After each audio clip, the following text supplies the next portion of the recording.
Mes chers, bienvenue. Cette petite introduction à notre pleine lune du 7 septembre qui arrive pour vous dire que oui, nous sommes dans un chaos ambiant, ne vous étonnez pas. Cette lune de sang, comme on l'appelle, il y a plusieurs lunes qui interviennent dans le mois, elle n'est pas sanguinaire, c'est juste une expression. Elle nous donne aussi la dimension de cette rentrée qui va nous demander vraiment de rompre des habitudes, rompre des liens. Je vais certainement aussi rééditer en 2026 le calendrier.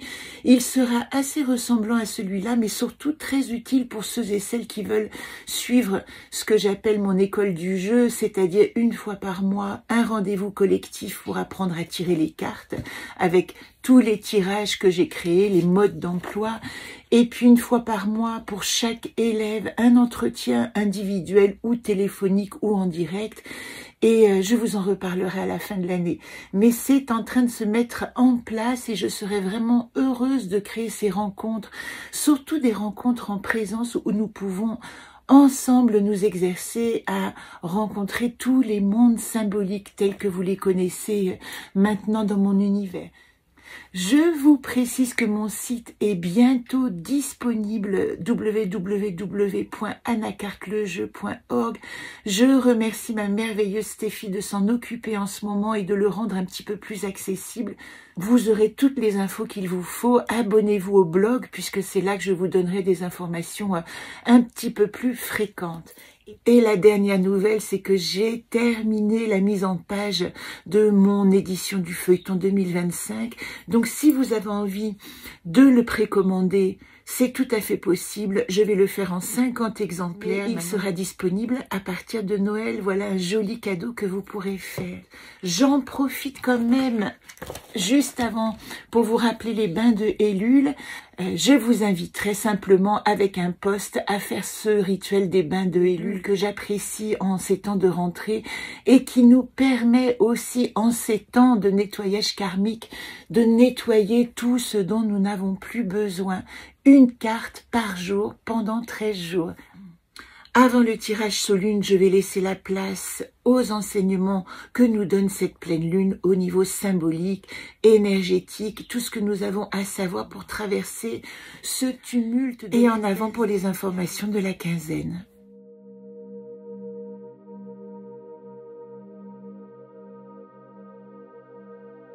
Au mois de septembre, soleil en vierge, lune en poisson, nous rencontrons la 9e pleine lune de ce cycle solaire 2025 dans la constellation du Capricorne en raison de la précession des équinoxes. Elle se passe le 7 septembre 2025. Cette pleine lune de septembre, on l'appelle la pleine lune du maïs, car cette lunaison arrive en même temps que les récoltes. Parmi les légumes les plus abondants, on estime que le maïs est récolté en grande quantité dans les champs. Accomplissement, achèvement, récolter ce qui a été semé, dettes à régler, repartir sur le bon pied. C'est un peu notre programme de rentrée dans ce temps de récolte. Nous appelons aussi cette lune la lune du faiseur de maïs. Son nom en Chine, lune du chrysanthème, son nom celtique, lune du champ, son nom cherokee, lune des noix, et dans l'hémisphère sud, elle est reliée à la lune de Mars. Elle est associée dans les 13 mères originelles à la gardienne des rêves et buts pour les enfants de demain, avec les anacartes Ulp et Quest. Nous y reviendrons pour le tirage dans quelques minutes. Les verbes clés qui nous accompagnent, prévoir, prémunir, réserver. Le nom universel proposé, évidemment que nous parlons de rentrée, nous avions évoqué avec ma sœur de cheminement dans ce travail autour des pleines lunes, nous avions réfléchi à lui donner le nom de lune du nouveau jour, lune des provisions, lune des rêves et buts de demain, ou lune des réserves. C'est ce dernier nom que je retiendrai d'une lune qui nous demande de prendre soin de nos acquis et en même temps de nous permettre d'avancer avec tout ce que nous avons retenu et appris. Nous parlons donc aujourd'hui de la lune du 7 septembre 2025 à 15 degrés de la Vierge, 20h09 heure métropole. La pleine lune, c'est un temps où soleil et lune sont en opposition et recherchent une complémentarité. On pourrait l'associer à une rencontre entre conscient, le soleil, et inconscient, la lune. C'est une éclipse de rencontre avec les nœuds lunaires qui représentent, les nœuds lunaires, le chemin de notre âme, comme si notre âme pouvait à ce moment-là exprimer son choix initial, son programme d'incarnation. Et ici particulièrement s'ouvre une faille entre espérance et désespoir, foi et abandon, car nous avons toujours le choix, soit de la fuite, soit de la guérison mystique. Il y a ici nécessité d'accepter de regarder tout ce qui est de l'ordre des supercheries, des illusions, se demander, s'interroger sur ce à quoi j'ai encore envie de croire, mais avec quelle cohérence cette croyance peut encore exister. Ici, la lune est en poisson, tout comme le nœud nord à 18 degrés, ils ont 3 degrés d'écart, et le soleil est en vierge, tout près du nœud sud. Cette figure de conjonction avec le nœud sud montre un temps de travail karmique où nous devons dépasser les limites de la Vierge, la peur du chaos, l'excès de perfectionnisme et de rationalisation. En face, le nœud nord en poisson nous invite, avec l'assistance de Jupiter en cancer, à travailler en douceur sur une confiance nouvelle et une foi, même en ce que nous ne comprenons pas. Le résultat de cette configuration va nous inviter à nous délester d'un poids, à lâcher prise sur le passé pour aller vers une profonde guérison, une évolution dans notre confiance et dans notre foi. C'est aussi une invitation à accepter l'inconnu, comme voyager sur un océan, plonger dans nos émotions, y compris celles de nos mémoires collectives profondes. C'est un travail collectif. Dans ce temps de rééquilibrage, nous sommes plutôt invités à ressentir qu'agir, car se profile encore une éclipse lunaire à traverser à la prochaine nouvelle lune. Nous avons déjà eu une nouvelle lune en Vierge il y a 15 jours. En tout début de la Vierge, je vous renvoie à la vidéo que je vous ai proposée et dont le lien sera en fin de vidéo. Cette pleine lune, elle est au milieu de ce cycle qui nous montre un avant et un après, car la prochaine lune est aussi en Vierge, comme pour vérifier que nous avons bien répondu à l'exigence de nettoyage et de purification que nous demandait la première nouvelle lune, tout juste entrée en Vierge. Lune et Soleil seront opposés à Saturne qui est retourné en Poisson pour la dernière fois, comme s'il nous demandait des comptes sur ce travail de nettoyage exigeant demandé cette année. Saturne est ici dans son degré anarétique en Poisson, le 29e, et nous offre la possibilité de choisir la voie de l'amour inconditionnel en faisant définitivement tomber les illusions. Vous le constatez, nous sommes collectivement dans une étape de passage, à l'image de toutes ces planètes transgénérationnelles les plus éloignées, les plus lentes, et qui pourtant cette année changent de signe en même temps. Depuis Pluton jusqu'à Jupiter. Leurs rétrogradations respectives peuvent encore les ramener dans le signe précédent, mais comme une danse qui vient vérifier si le travail a été fait. En conclusion, je ne peux que vous dire que nous vivons collectivement un passage de karma. Je vous invite à regarder dans votre thème où se situe votre signe de la Vierge, votre signe du Poisson, dans quelle maison pour comprendre ce qui est impacté ici. Dans une maison 2, il touchera plus le matériel, le concret, et dans une maison 5, il parlera de notre créativité, de notre rapport aux enfants. La nature de chaque maison permet aussi de comprendre pour chacun ce qui est affecté dans son domaine personnel. J'ajoute que nous passons 2 jours après le portail 9 septembre 2025. Donc dans une année 9, autant dire que nous serons comme un jour d'examen en ce temps de rentrée qui nous demandera vraiment d'avoir clos tout ce qui n'était plus utile.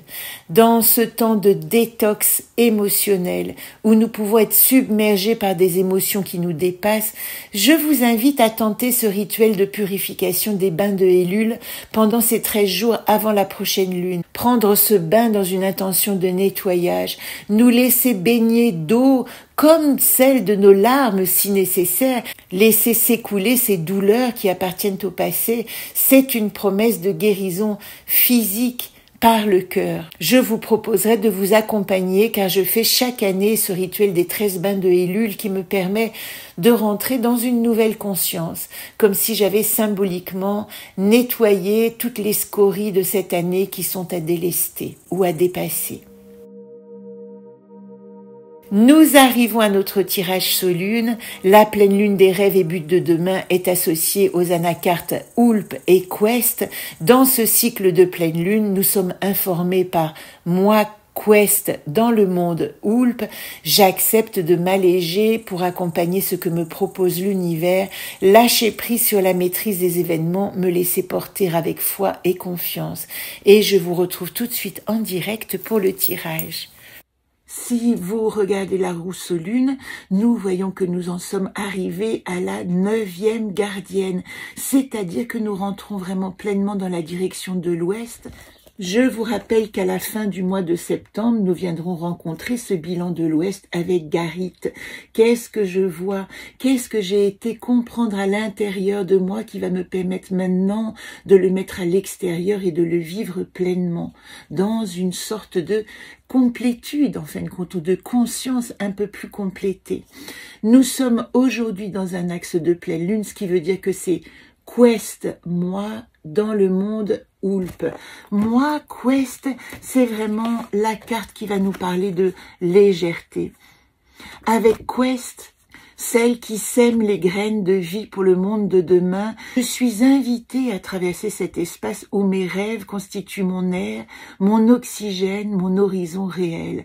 Je vous invite à lire ce petit mantra de Quest. Vous pouvez mettre un stop sur la vidéo et qui va vous éclairer pour traverser ce moment où nous avons vraiment intérêt à essaimer des graines qui vont servir aux enfants de demain. C'est tout le sens de cet axe nord en poisson qui nous dit que nous devons aussi penser maintenant à notre descendance, à ce que nous allons laisser aux enfants, à ce que nous avons envie de créer pour les générations futures. Il y a là une grande responsabilité que nous devons assumer maintenant dans notre identité. C'était la dernière nouvelle lune qui était tout juste sortie du lion et qui nous demandait quand même de nettoyer tout en pensant à nous-mêmes, mais pour les enfants de demain. Et puis, dans le monde, c'est Oulp, et Oulp me dit accompagnement de l'invisible. J'accueille les messages de mes rêves, je lâche ce que je sais pour vivre ce qui est. Avec cette coupe, nous sommes invités, comme si nous étions un petit rafiot sur l'océan, à nous laisser balloter par les énergies du moment, en ayant confiance que quelque chose se prépare dans notre destination, dans notre traversée de ces grandes eaux, pour arriver au sens de la mission pour laquelle nous avons été incarnés. Voilà dans des mots peut-être résumé ce que pourrait dire cette coupe. Je vous montre quand même le chemin de vie du jeu Solune. Vous voyez ici, elle est toute verte. Elle est à la fois dans l'arbre de communiquer et dans l'arbre d'aimer, cette gardienne. Ces deux mots-clés sont lâcher prise et légèreté, 9e gardienne de septembre, rêve et but de demain. Nous sommes dans cet ultime cycle lunaire qui nous dit « ça y est, maintenant tu as réparé », car nous allons rentrer dans la prochaine lune avec la tisseuse, dans la ligne qui sera vraiment la ligne des résolutions, la ligne des réalisations, comme c'est appelé ici. Quelle est la première gardienne qui nous accompagne en situation actuelle? Waouh, c'est beau, Chesme. Chesme, vous le savez, c'est l'amour, l'union, 1 + 1 = 3. Nous collaborons activement à notre environnement, que quand j'agis pour quelqu'un ou pour quelque chose, et que cette action va créer un égrégore qui va faire exister une 3e dimension. Ça, c'est intéressant de comprendre qu'à chaque fois que nous avons une idée, à chaque fois que nous avons une action, nous créons ce que nous appelons des égrégores, c'est-à-dire des énergies collectives qui vont nous permettre d'activer encore plus de puissance commune. Avec Chesme, en situation actuelle, nous sommes vraiment invités à ouvrir notre cœur. Ce n'est pas le moment de la restriction, même si nous sommes dans le chaos. Laissez votre cœur ouvert. Avec ce nœud nord en Poisson, on dit aussi que les grandes eaux émotionnelles peuvent nous submerger. Peut-être que nous allons avoir des remontées de chagrin ou des remontées d'émotions puissantes. Laissez-les traverser et faites confiance dans l'amour collectif qui se présente. C'est peut-être notre meilleure force que d'activer la possibilité que je peux vivre dans un environnement qui est un environnement aimant, même si l'environnement plus large me fait peur et m'inquiète. Ce qui compte, c'est aussi la proximité. Nous sommes des grains de sable et nous devons voir déjà où nous sommes posés avant de percevoir la dimension de la plage totale et de l'océan qui nous regarde. Ça, c'est pour la première carte. Nous avons, qu'est-ce que nous pouvons activer en atout et en puissance ? Magnifique, c'est exactement le sens de cette lune Momime. Vous savez que Momime, que j'ai appelé l'archaïque, la mer, c'est aussi notre mission d'âme. Momime nous demande de penser à partir de notre cœur dans cette pleine lune, d'essayer de réaliser, c'est drôle parce que j'utilise le terme pensée et le terme cœur, mais oui, que notre esprit, que notre conscience descende au niveau de notre âme, de notre cœur, de nos émotions. Ne pas avoir peur, ne pas intellectualiser tout ce que nous ressentons et le laisser vibrer au sein de notre cœur. C'est celle qui parle en vérité avec amour. J'apprends l'histoire de ma lignée de femmes pour comprendre ma mission.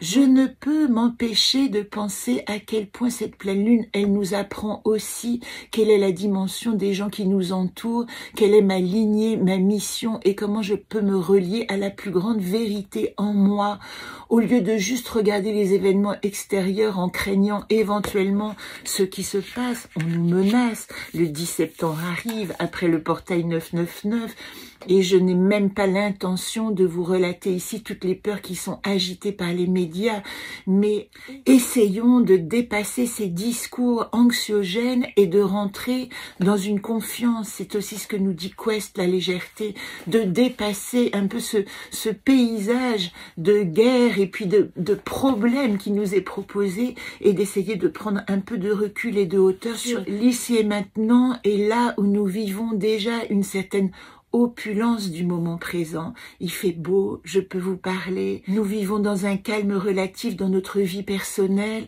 Si vous avez des endroits dans votre vie où vous vous sentez calme et serein, c'est ici que vous pouvez puiser toutes vos forces du moment. Et oui, nous sommes en panne. C'est ce que nous dit cette pleine lune. Nous sommes arrivés, vous voyez, la 8e gardienne, c'était Vagan, réparer les eaux brisées. C'est de ça dont elle parlait, cette 8e gardienne. Et pourtant, la 9e gardienne dit, si tu n'as pas nettoyé ton véhicule, ton passé, tes idées obsolètes, les karmas dépassés, tu risques la panne au lieu d'être en pause. Alors la résolution de cette invitation de Vagan, c'est de dire, quand je ne peux pas avancer en ce moment, quand les choses se bloquent, j'accompagne, je reste là où je suis et j'attends en confiance que les événements se débloquent parce que tout ne dépend pas de moi. 4e carte de résolution et nous arrivons à la fin de ce tirage. Voilà l'attitude qui nous est proposée.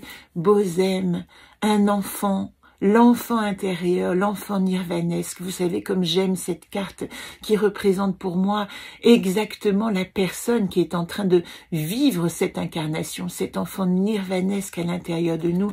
Bosem nous dit, je découvre que l'amour de soi est la voie pour apprendre l'amour de tout. Quand elle est reliée à cette carte en situation actuelle, Chesme, l'amour, l'union, et qu'elle arrive en réalisation, en proposition de solution, en invitation de la voie à suivre, elle nous dit soyons comme un enfant émerveillé de notre incarnation et essayons de trouver à chacun de nos pas les petits cailloux qui sont des pierres précieuses, qui sont autant de diamants qui vont enrichir notre présent.